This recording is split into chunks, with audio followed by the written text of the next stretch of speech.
Your broadcast is live. We are live now. We're live. What is up, guys? Welcome to Weekend Update, brought to you from CNA. I'm Josh. This is Ken. Justin, unfortunately, can't be with us again this week. He is a traveling man. I do be vacating all the time, Just but vacating. it's for his girlfriend's birthday, so it's a very good reason. It's not like he's just ditching Yeah, out. and we like her, so she deserves it. Exactly. So, we actually did not intend to do a show tonight because it's Super Bowl Sunday. We know everybody's busy doing their own thing, and then we got the unexpected. We've got a handful of trailers to talk about, but there's one big one. Yeah. I mean, that Flash trailer, yo. Oh, yeah. This movie has gone through so much hell behind the scenes, in front of the scenes, with actors, directors, and everything.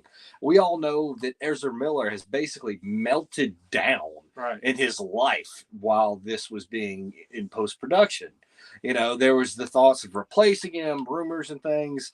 Now, Warner Brothers has come out and said they're supporting him because he's trying to get his act together, and deal with his mental health issues, which is great.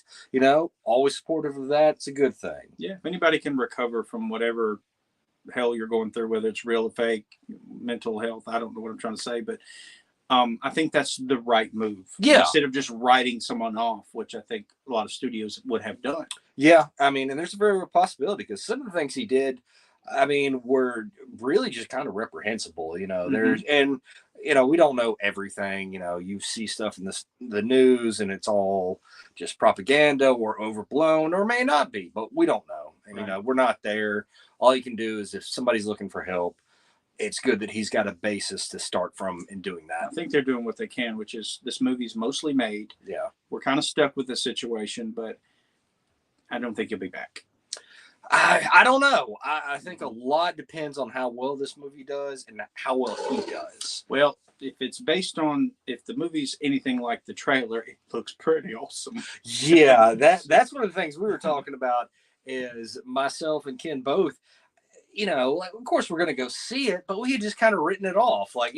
This is the last movie of the old school Warner Brothers, guns coming in, cleaning the house and all that.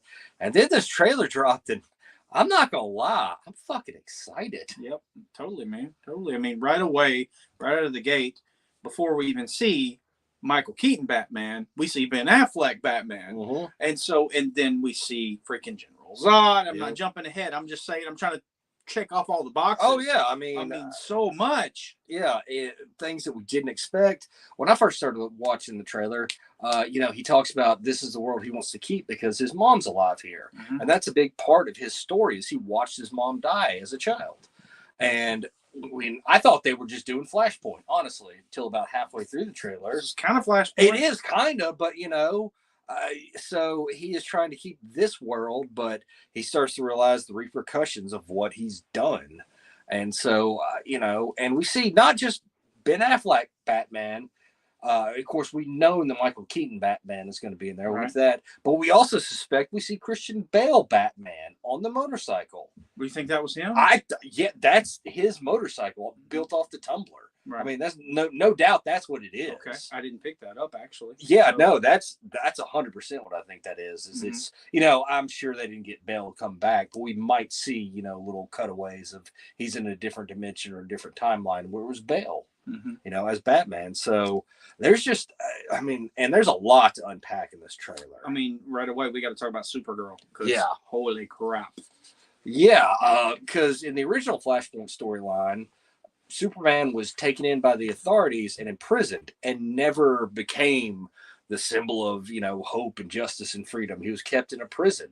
And then Batman and Flash released him, and he was that skinny, emaciated superhero. And I thought that's who it was. But nope, it's Kara Zor-El, his cousin. Yeah, so they replaced him with her, which I'm okay with it since this kind of takes place in an area where we got Superman kind of origin. Yeah. But there's a moment in that trailer where I'm not sure if it was Supergirl or Superman flying into the sky. So, maybe we see our last goodbye to Cavill. We might. Or because even mentions it's not Clark, it's somebody else, and it's boy, she's kicking some. She's jacking some shit. Looks good in the trailer. Looks good in the suit. You know, there's just, and we're not sure what they're going to do with it because you've got Zod, who was never stopped by Superman, coming back. So happy to see Michael Shannon. Oh, he's just so good. Gosh, my opinion, one of the greatest supervillain just personas. Like Michael Shannon is just so intense. He's so intense in everything he does. And so seeing him as General Zod, he's probably the shining star in Man of Steel for me. He was my favorite part of Man of Steel. Yeah. But anyway, that was exciting to see. Oh yeah, definitely nice to see him come back. And you know, it looks like Flash steps up. We have one scene of him doing, you know, those hypersonic punches across his face, you know, as he speeds by. So we'll see what happens with that. You know, if he's invading the timeline, there's so much in the air because it is multi-dimensional, timey-wimey stuff. We don't know what's going to happen, really. Right. We don't. You know? We do know, and they've said officially that this is supposed to fix everything. I can believe it. This, you know, blank slate. Now we have Gunn and Stroud taking over from here. So maybe that's what it's supposed to do. I mean, it was planned. That was planned before the guns went off, and the guns went off as in Gunn took over. You know what I'm saying? But I like that phrase. Start using that. Right on. So, anyways, I'm super excited for it, man. It looks really cool. Yeah, and you know, of course, the highlight of it is Michael Keaton returning as Batman, and it's a shame that Justin can't be here because that is hands down his favorite Batman movie. His favorite Batman is Michael Keaton as Batman. And not gonna lie, dude still looks real good in the suit. You know, he's much older, but he's got that gravitas. You know, everything. I saw him do some really cool shit. Yeah, it was like some really cool Batman movies. I mean, he was.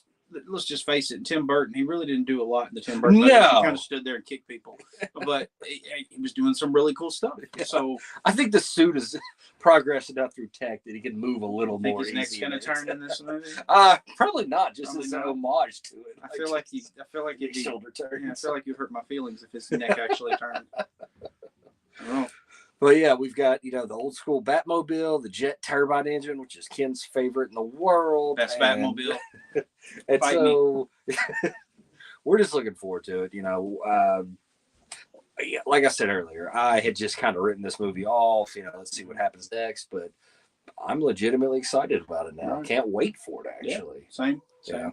So I'm going to see. We'll get it in, when is it? June. Yeah. June. It's in June. So we got few months to watch the Snyderverse again. Yeah, to get ready for it. Go through and get our fix. Yeah, before it's gone forever. So, but that's not the only trailer we got. No, we actually just got one right before we sat down and started filming this. A new trailer for Guardians of the Galaxy 3. Yes, I'm so excited and so beside myself, but also terrified of this movie.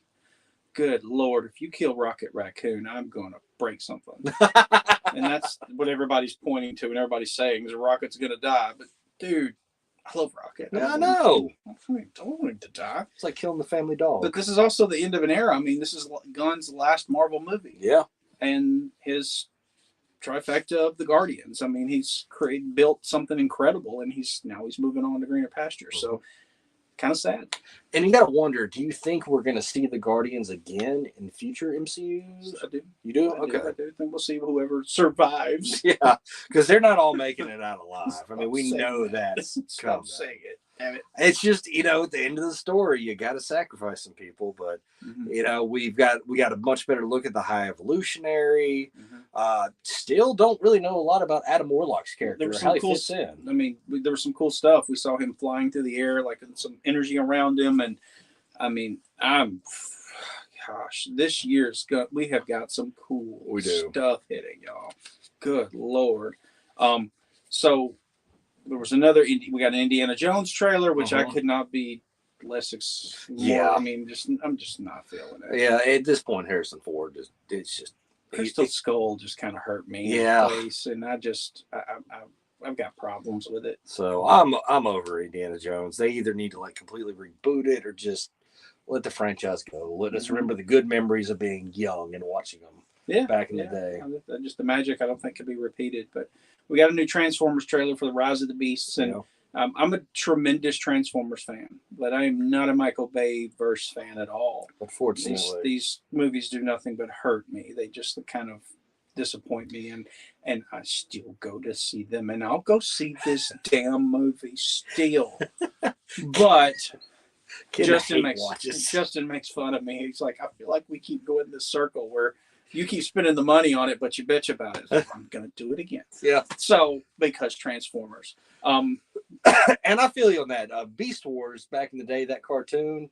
I know the animation, is terrible by today's standards, but I loved that story. It's cutting edge in the day. I thought it was great. It was good. Yeah, it was good. So I'm just gonna watch how Bay destroys it. Right. Yeah. Yeah. I think we got something else, but I can't remember what it was. Let me go to the boards. But I mean, we did get some news this week. Hit twice, and this one's close to Josh's heart. Is first we heard that Constantine 2 with Keanu Reeves was canceled, and then they came back and say no, it's not canceled. So two conflicting reports, and dude, I don't even know anymore. Yeah, I say it every time. I love the Constantine movies. A Constantine movie. It's a magic using Keanu Reeves' character, but I hope they make it because they're good. Why are you pointing at your Because foot? I just realized that you can see my socks on the screen. Okay. So I show people they're my Ninja Turtle socks. Justin got me these actually, but this has been a random aside. We've got news that apparently Quantumania is going to be the biggest connectional film we've got since the end of Avengers Endgame and all that it's setting everything up. It's good news for me because that's one problem with the end of the last phase into this one is it did not feel connected the way I wanted it to. I think my first disconnect was kind of Eternals, and it just didn't feel connected to everything else. So this is supposed to kind of bring it all together. So I'm excited for it. I'm excited for Jonathan Majors as Kang. Did you see the last trailer? The Super Bowl trailer we haven't seen yet. No. I don't know if it's been released yet, but as of it might be airing as we're down here. Right. But we got a teaser earlier this week, and it's Jonathan Majors screaming, "I am Kang" in the trailer, and you get chills. Yeah, it was like, holy crap! Jonathan Majors is a major actor, and he is just blowing up. He is. Right now. He is. I mean, Creed 3 is about to come out. Yeah. He's good protagonist in that. He can do it all. I'm a fan of that dude, man. Yeah. He is. And, we talked a lot about this in the last phase, about how things didn't really feel connected. And we kind of talked about it in the way of it's been so long since phase 1, where they weren't really connected except for slight moments that we've kind of gotten used to everything being one world. And, they pulled back away from that and are building towards it again. So I'm hoping, just like you, that this one starts to put everything in perspective and we start to understand more and more of what's going on. And I think it's important for Ant-Man to be important to the MCU because he's only been kind of secondary, and he just kind of was in Civil War. He helped out in Endgame in his moment. He had his moments, but he just hasn't felt important. He hasn't felt like an important character, and I guess he should be. This is his third movie. Yeah, I mean, this is a big deal. I mean, and we're obviously going to see Cassie Lang kind of step up as well, which is. I mean, if you don't know, if you're living under a fucking rock, they're building the Young Avengers, and Cassie Lang is Stature is her code name. So, and she's in this movie. Yeah, as a young adult or teenager, whatever she is. And we've said over and over again, we've seen almost pretty much every member of the Young Avengers so far. It's coming. We just don't know when or how they're going to do it exactly. Right. And now that Kang is in, we get Iron Lad. It was actually a Kang. Future kid or something. He's actually a one from a different dimension or whatever. He's a version of Kang as well. So we're going to get a young Iron Man, I guess. But why would we get Iron Lad when we got Riri Williams? So I don't know. I could see them either going with Riri Williams, or I could see them going with the kid that helped Stark out in Iron Man 3. I think we need to write him off because you think so? Because Riri Williams, that actress, is so she's charismatic. We watched Wakanda Forever like last night, but it's like the 4th time I've seen it, and I'm supporting that character. That actor and that character is like it's perfect. Hey, if they use her, great. I got no problem with that. Yep. I hope I'd like to see a little more character development for her before she gets put on a team. Well, good news, buddy. Next year, she's getting an entire television show. I'm fine. So Ironheart is going to have a whole show. So we're going to get nothing but character development. So good. The next 2 years, I mean, there was, I don't know if you saw that leak. There was supposedly a leak of the next phase of Marvel, or the phase we don't know about. And one of them is the X-Men movie. Okay. No, All in the X-Men movie. So, now that Namor is in the MCU and he is a mutant confirmed, so is Miss Marvel, mutant confirmed. That's the 2 we got, right? Yeah. And then through She-Hulk, there was a few kind of in and out, but nobody terribly important. So, I mean, it's exciting, but at the same time, it's like, I don't know, the new guard, the old guard. It's so uncertain. It's so uncertain. Yeah. This last phase was so wishy-washy for me. Well, I think you're going to have characters step up and take on more important roles. Like what you were saying about Ant-Man. He needs to be more to the forefront. I think Captain Marvel needs to be kind of, less universal, maybe a little more Earth-based, because, even though we only lost 2 characters, they were the 2 driving forces behind the MCU, Captain America and Iron Man. Right. So I think there needs to be a shakeup, and we kind of see things different. I don't miss Captain America because I'm happy to see Sam Wilson, Captain America. So that's Captain America to me, to my heart. I'm fine. Yeah, he's Captain America, so I'm not missing that. And Steve's story was so good; it had a great ending. Just let it be. Right. Yeah, totally, man. Yeah. He got his ending. He got the best case scenario. So Captain America, I'd hate to see you go, but what a way to go. Other than that, man, I mean, shoot, there's probably more that we're missing, but I mean, I'm sure there's a ton of stuff we're missing, but like I said, we hadn't even planned to do a show until suddenly the Flash trailer came out. Then it was like, well, right. You want to talk about the UFOs that U.S. keeps shooting down? Oh yeah, we're at war with aliens apparently. I mean, seriously, this Unconfirmed. I don't even know. There's been, all the China spy balloon stuff happened, and I'm sure everyone knows about that. It was hard to miss. But since then, 3 objects, and they don't call them balloons or anything like that. They refer to them as unidentified objects. Right. Have been shot down, and I don't know. Him and I were looking at news stories, and some of it's unconfirmed. Everything's paranoia right now. Nobody knows the answer, but somebody reported that the last one they shot down over Lake Huron, that was the one that came over Montana. They shot it down, and it fought back, and it took down some F-14s, and so it's like, but that's not confirmed. So it's like, y'all, are we in War of the Worlds or not? Y'all? I need to know, brother. I need to go down to Walmart and get some ammo. I'm just saying, I got some, but I might need more. I got a doctor's appointment tomorrow. Do I need to go to that, or do I need to stop taking the heart medication? Is it too late? Yeah, do we call it to work tonight? I mean, I needs to know, if I'm fighting aliens or not. So, anyways, crazy times. Yeah, that's one of those weird ones. I'm watching that story with bated breath because that's something I'm fascinated with. So, indeed. Good news for us. Anybody who hasn't watched the show, you should. AMC's The Peripheral got renewed for a 2nd season. Yay! Thank goodness. Yes. I'm so happy that a kind of off-kilter science fiction show survives 1 season. And it's good that it survived because it's a smart show. And I feel like there's a large portion of people that watch it are going to be like scratching their head, not understanding it. And I mean, that was part of me. I had that issue too. I had to look at it. We had to talk about it. So to kind of understand it, but a show that makes you think is good for you. Yeah. Okay. Especially if it starts conversations like the ones we've had. Right. Yeah. Like if it's just a show, you just as soon as it's turned off, it's out of sight, out of mind. Like we've had deep conversations about it, what it means. Right. So yeah, we're happy to have a new really season good of show. Peripheral. I'd watch Chloe Moritz freaking, read the phone book if people say that. But, excited about that. Sony apparently is doing a live-action Spider-Man noir.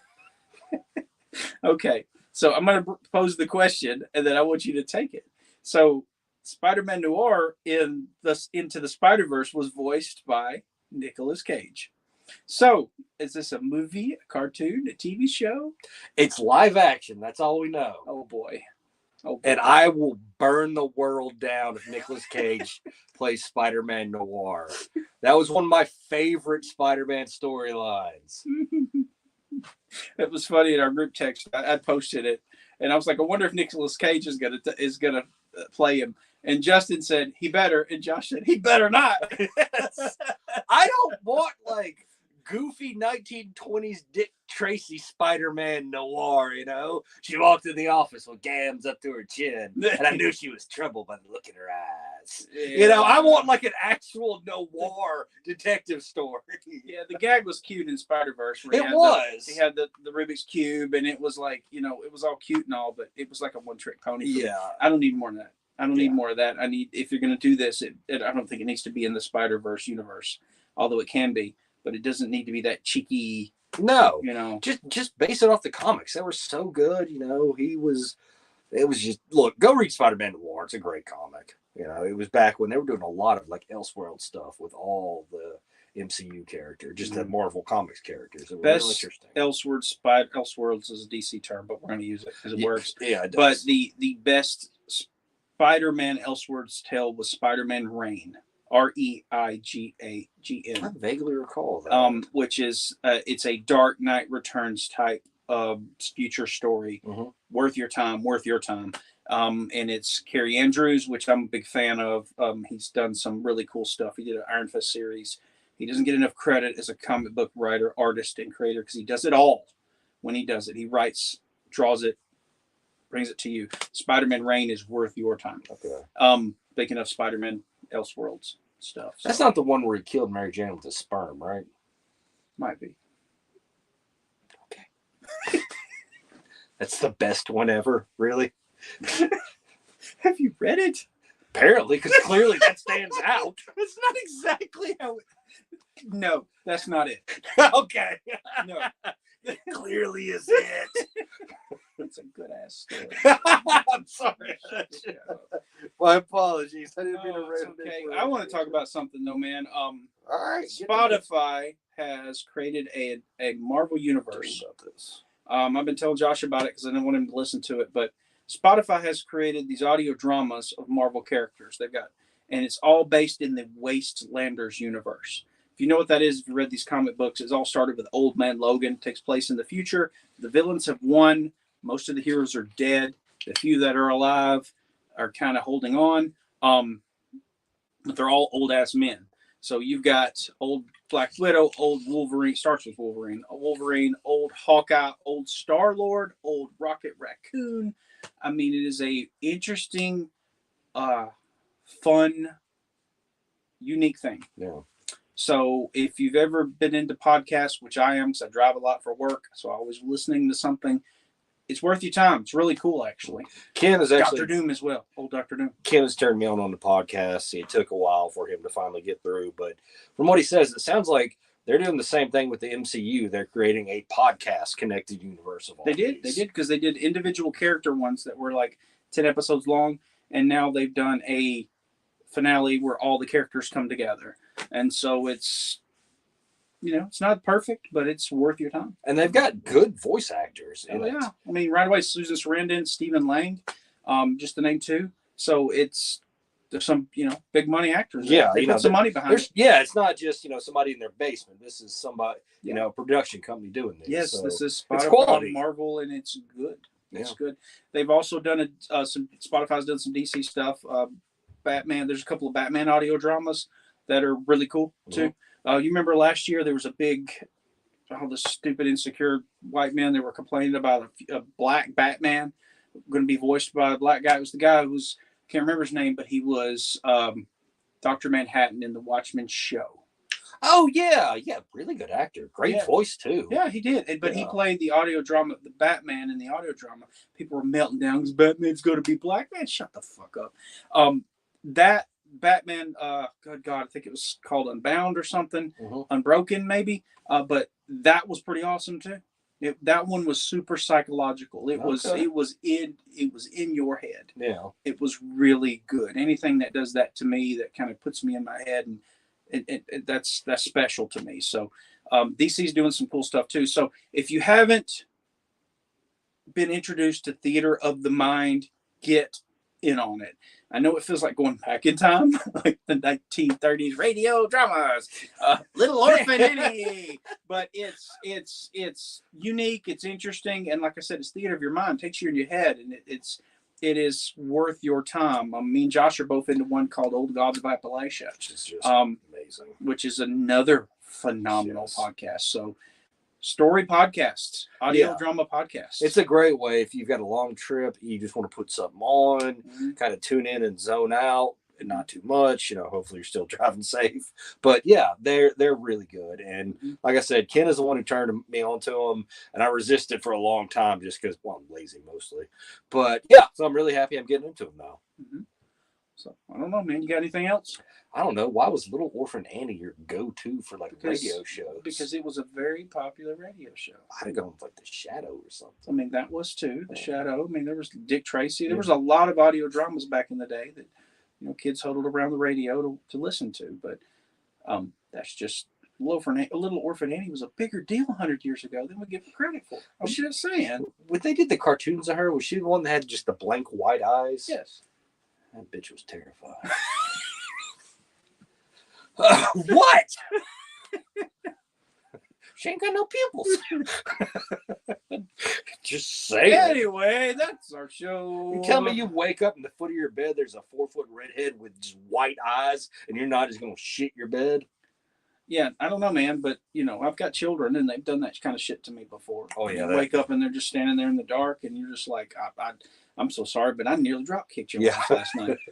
My daughters have done that to me. Hello, tiny demon. You want a glass of water? How about roundhouse you? This is real. Although I've never abused my children, they've never been spanked. So let's make this clear. But they are very fine human beings. Anyways. Yeah, that's pretty much all we've got. Yeah. We probably missed some stuff during the show, actually. Yeah, surely. So there's plenty more out there, I'm sure. Let's go find that trailer we're missing. What was it? The one we're missing? Shit. Quantumania. The Quantumania trailer. Yeah. That hit probably while we've been on the show. Yeah, I bet, actually. We're going to watch that right away and report back to you. So anyway, Pensacon's coming up in 2 weeks. We're going to be there. We're doing panels. Josh is going to be there doing panels with us, which is exciting. We got some new costumes. Justin will be there. Yeah. Jonathan, Glenn. I mean, we got a big group coming. We love Pensacon. It's probably our favorite Comic-Con. It's just fun. It's a good time. It's real laid back. It's, come see us. We do good panels. They're a lot of fun. They're very interactive. It's not just us talking at you. We want to hear what you have to say. You guys are involved in the panel. Panel's about you anyway. Yeah. Pensacon is special because Pensacola, the entire town gets involved. Oh, it's amazing. It's so cool. You go to a bar downtown and it's Hogwarts. Yeah. Go to a bar downtown, it's the Upside Down from Stranger Things. And they all participate in the con and embrace it. And you belong here. It's awesome, man. So if you get a chance, a couple of weeks out, come to Pensacon, man. Come see us. Come say hi. We'll talk to you. Chill with us. Be a part of CNA, That's how they joined up. It's just randomly talking to some people. That's exactly what happened. They come talk to us. We talked to the guys at Pensacon. And now Justin and I and yourself are a part of the group. So a lot of fun. All right. We need the help. So if you're interested in doing shows and panels and, being... people are interested to hear what you have to say, man. They'll listen to you. This group, we're all very kind people. So for nerds of all shapes and sizes. CNA is a super diverse group, and we all try to get along. And it's come join us. Yeah. Well, as Justin always says, it's a great time to be a nerd. Excelsior. Good week, everyone. Hit that red button. Yep.